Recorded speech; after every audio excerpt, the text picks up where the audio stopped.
오늘 하나님께서 주신 본문 말씀으로 감사의 기도 능력이란 제목으로 말씀을 선포합니다. 하나님의 은혜 가운데 2026년 상반기를 보내게 되었습니다. 지난 시간들을 돌이켜보면 모든 것이 하나님의 은혜였습니다. 우리가 힘들고 어릴 때 지켜주시고 보호해주시고 함께하여 주셨습니다. 우리가 필요한 게 있으면 언제나 풍성하게 공급해 주셨습니다. 우리를 여기까지 인도하신 에베네셀 하나님, 우리와 함께하신 임마누엘 하나님, 우리를 푸른 조장 실만한 물가로 인도하신 로이 하나님께 우리 영광의 박수를 올려드립니다. 그리고 우리 옆 사람에게 좀 인사 좀 합니다. 수고 많이 하셨습니다. 수고 많이 하셨습니다. 감사합니다. 오늘 이 본문 말씀은 감사의 기도 능력에 대해서 우리에게 읽게 해주시죠. 첫 번째 우리에게 주시는 말씀은 감사의 기도 능력은 시련을 극복하는 능력이 된다, 우리에게 말씀하고 있습니다. 이 본문 말씀을 예를 하면 배경을 좀 알아야 합니다. 하나님께서는 아브라함에게 약속하신 대로 이스라엘 백성들을 애굽에서 구원해 주셨습니다. 그리고 가나안 땅을 기업으로 주셨어요. 이스라엘 백성들은 하나님이 가분한 은혜에 정말 풍성한 삶을 살았어요.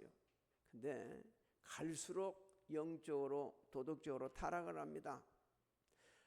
하나님께는 그래 하지 말라고 선지자를 보냈는데 선지자들을 잡아 죽이는 일까지 벌어지고 맙니다.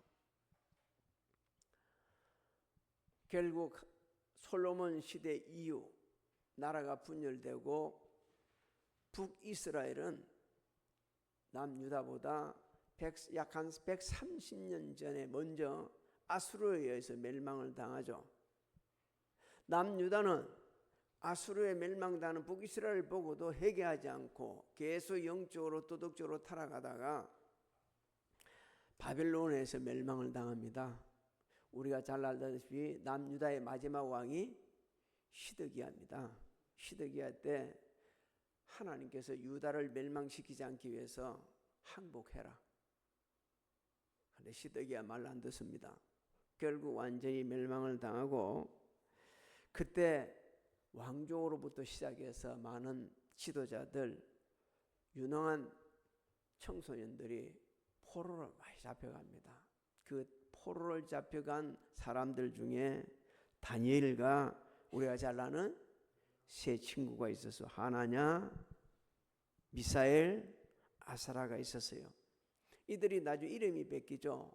다니엘은 벨드사살이라고, 나머지 세 친구는 사드락, 메삭, 아벳노고로 바뀌어지게 되죠. 이만큼 참 기막힌 상황을 살게 되죠. 우리도 그런 때가 있었습니다. 일본에 우리가 압박을 받을 때 다 우리 이름들이 계명을 당했습니다. 그럼에도 불구하고 하나님께서는 주의 백성들을 사랑해 주셔서 특별히 이 다니엘과 세 친구에게 탁월한 지혜와 총명과 능력을 주셨어요. 그 사실을 당시 느부갓네살 왕은 알고 있었습니다. 야, 쟤들이 우리나라 지혜롭다고 하는 사람들보다도 10배나 탁월하네. 그게 다니엘서 1장 20절에 기록이 되어 있어요. 우리 같이 한번 읽어볼까요? 시작. 왕이 그들에게 모든 일을 묻는 중에 그 지혜와 총명이 온 나라 박수와 술객보다 10배나 나은 줄을 아니라. 다니엘은 고레스 왕 원년까지 있으니라. 여러분, 다른 사람보다 조금만 나아도 얼마나 그 사람을 보고 우리는 대단하다고 하는지 몰라요. 10배나 뛰어났다는 것은요, 너무 대단한 겁니다. 이거 하나님만 아실 수 있는 거예요. 근데 이 세 친구는 다니엘을 이제 뒤에 보고 6절에 좀, 오늘 다니엘은 조금 이따 설명합시다. 세 친구 사드락, 메삭, 아벳네고로 계병에 당한 이 세 친구는요, 바벨론의 그 우상 숭배를 거절합니다. 그러다 어디에 들어가죠? 풀무불 속으로 들어가는 거죠. 그럼에도 살아났어요. 아까 그리 아니하실지라도 감사한다고 했잖아요. 그런 신앙으로 이게 나갑니다. 다니엘은요 더했어요. 하도 똑똑하고 너무 대단하니까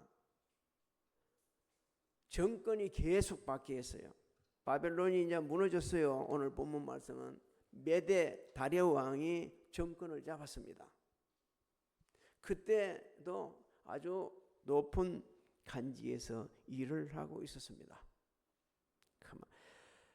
다리오 왕이 다니엘의 모습을 보고 반한 거예요. 야, 쟤는 우리나라 공무원들하고는 다르네. 어느 정도 다른지 한번 볼까요? 다니엘서 6장 3절로 4절을 한번 읽어봅니다. 시작. 다니엘은 마음이 민첩하여 총리들과 고관들 위에 뛰어남으로 왕이 그를 세워 전국을 다스리게 하고자 한지라. 이에 총리들과 고관들이 국사에 대하여 다니엘을 고발할 근거를 찾고자 하였으나 아무 근거 아무 허물도 찾지 못하였으니 이는 그가 충성되어 아무 그릇됨도 없고 아무 허물도 없음이었더라. 한 나라 지도자는 이런 사람이 꼭 필요합니다. 꼭 이런 사람들을 많이 들었어야 돼요. 지 마음에 맞는 사람, 자격도 안 되는 사람들을 세워놓으면 큰일 납니다. 정말 막 이 정파를 불문하고 나라가 바로 세워가려고 그러면 정말 똑똑한 사람들, 이렇게 흠도 없는 사람들을 세워야 하는 거예요. 다니엘이 민첩하다 이 말은요, 하나님께 주신 탁월한 지혜, 능력으로 충만했다는 겁니다. 또 뭐라 그럽니까? 아무런 흠을 찾을 수가 없었다. 당시 부패한 그 관리들과는 전혀 다르게 하나님을 두려워하고 하나님을 경외하는 마음으로 똑바로 성실하고 정직하게 충성스럽게 자기 임무에 최선을 다했다는 거예요. 오늘날 이런 사람들이 많이 필요합니다. 그런데 꼭 이렇게 살아가려고 하는 사람한테는 브레이크가 걸립니다. 메대 고관들이 감사해야 되는데 오히려 죽이려고 합니다. 왜? 저놈이 말이요, 포로로 잡혀온 주제에 우리 왕한테 더 인정받고 있네. 그럼 우리 설 자리가 없지. 저 죽여야 돼. 아무리 죽일 날 찾아봐도 찾을 길이 없어요. 그러자 그들은 머리를 하나 짜낸 게 있습니다. 그렇지, 한 가지 있네. 당시 다니엘은 그 높은 관직이 있으면서도 신앙을 지키고 있었습니다. 하루 3번씩 기도하고 있었어요. 그래, 그걸 잡고 늘어나면 되겠다.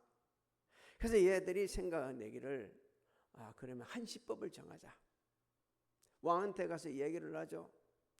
앞으로 30일 동안 왕 외에 다른 신에게 기도를 한다 그러면 사자굴 속에 집어넣읍시다. 그게 6장 6절로 9절에 있습니다. 우리 같이 한번 읽어볼까요? 시작. 이에 총리들과 고관들이 모여 왕에게 나아가서 그에게 말하되, 다리오 왕이여 만수무강하옵소서. 나라의 모든 총리와 지사와 총독과 법관과 관원이 의논하고 왕에게 한 법률을 세우며 한 금령을 정하실 것을 구하나이다. 왕이여, 그것은 곧 이제부터 30일 동안에 누구든지 왕의 어떤 신에게나 사람에게 무엇을 구하면 사자굴에 던져 넣기로 한 것이니이다.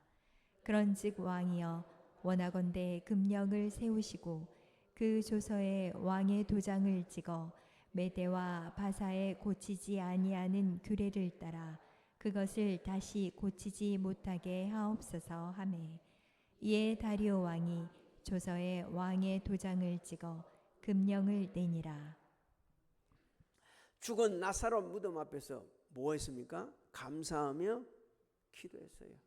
그랬더니 죽은 나사로가 살아납니다.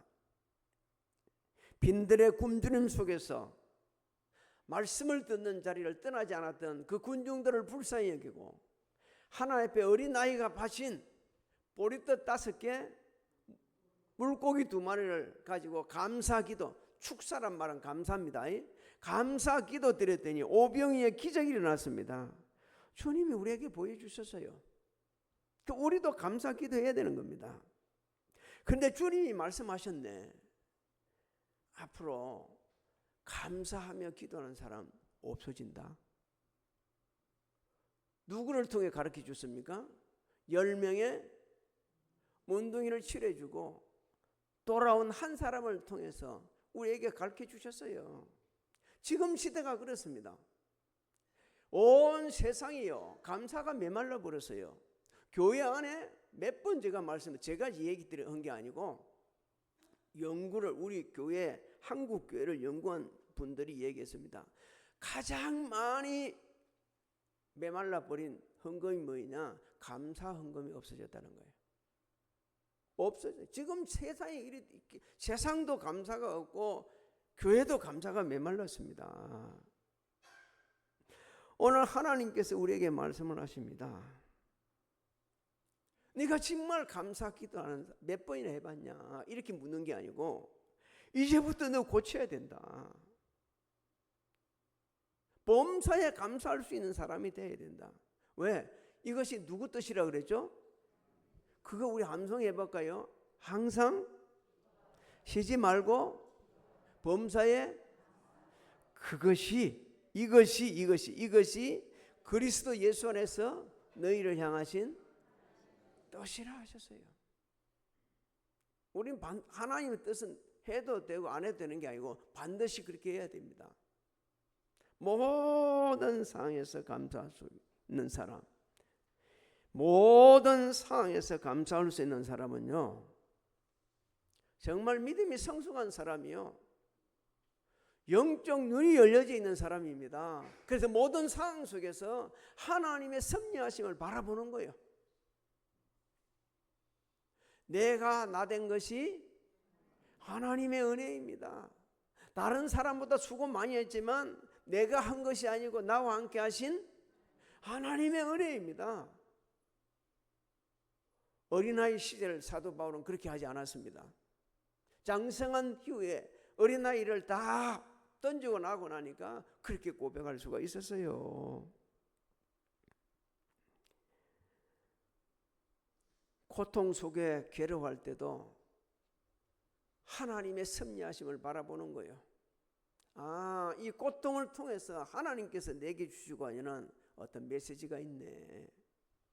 내 실패를 통해서 주시는 메시지가 있네. 생각지도 않는 놀라운 은혜를 베풀어 주실 때, 아, 여기 하나님께서 내게 주시는 말씀이 있네.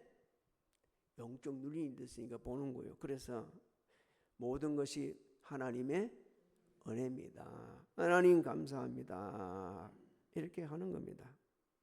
사랑하는 성도 여러분, 우리는 사자 굴속 앞에서 감사의 창문을 활짝 열고 있는 다니엘을 다시 한번 봐야 됩니다.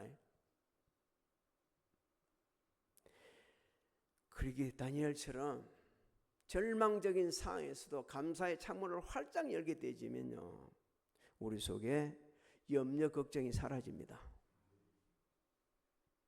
그리고 불평 불만이 사라집니다. 작은 신음에도 응답하시는 하나님을 바라보면서 너무 감사하고 감격하며 살아가는 거예요. 어떤 분이 그럽니다. 그것도 책을 써서 어떤 분이 이렇게 책을 써놨어요. 자기가 너무 먹을 게 없어서 힘들었는데 어떤 분이 보니까 통닭을 하나 사가는데 지 마음에 이런 마음이 들더래요. 아, 나도 우리 자식한테 통닭 한번 사주고 싶다. 그런데 내가 못 사주네. 집에 들어왔어요. 막 집에 문을 닫는데 좀 있으니까 바로 초인종이 울립니다. 그러면서 말이요, 통닭을 가왔다는 거예요. 어떤 분이. 어떻게 이렇게 갔냐니까, 나 통닭을 한 마리를 시켰는데 배달하는 사람이 통닭을 2마리를 가져와가지고, 그래서 가져온 짐에 그 2마리 값을 주고 우리는 한 마리도 남으니까 옆에 주고 싶어서 이렇게 가져왔습니다. 하나님은 작은 신임에도 응답하십니다. 우리의 작은 신임에도. 여러분도 그렇게 생각해 보세요. 우리 작은 신임에 응답하신 하나님의 은혜가 얼마나 많은지 몰라요. 그렇다면 우리 이 시간에 탁탁 꼭꼭 끌어 잠그고 있는 감사의 창문을 열어야 합니다. 네, 감사의 창문을 열어놔야 돼요. 그러면 하나님께서 우리 마음을 터치를 하는데 메말랐던 우리 마음 속에 감사의 샘물이 흘러 넘칩니다. 이래도 감사 저래도 감사하게 되지죠. 그리고 잔소리 많이 하던 아내가 죽었는데 그 사람이 이렇게 글을 썼어요. 하나님, 드디어 내 아내가 잔소리 많이 하던 내 아내가 세상을 떠났습니다. 그러면서 비석에 써줬다는 거예요. 여러분, 그러면 안 됩니다. 그러면 안 돼요. 내가 지금 드리고 싶은 말은 그런 거예요. 감사의 문이 열리면 잔소리 많이 하는 아내도 감사해요. 왜 잔소리 많이 하죠? 내 사람되라고 하는 거예요. 내 사람되라고. 너무 감사할 일이 너무 많아요. 오늘 우리 먼저 하나님 앞에 감사하고 옆에 성도에게 감사하고 가족에게 감사하고 모든 상황 속에 감사하기를 주의 이름으로 축복합니다. 지금은 우리 주 예수 그리스도의 은혜와 하나님 아버지의 만강하신 사랑하신가 성령님의 감화감동 교통의 역사하심이 오늘 예배드린 사랑하는 성도들 머리에와 가정, 직장, 사업장, 자녀들 진행하는 모든 일들 우리 교회 대한민국에 지금부터 영원토록 함께 하실지어다.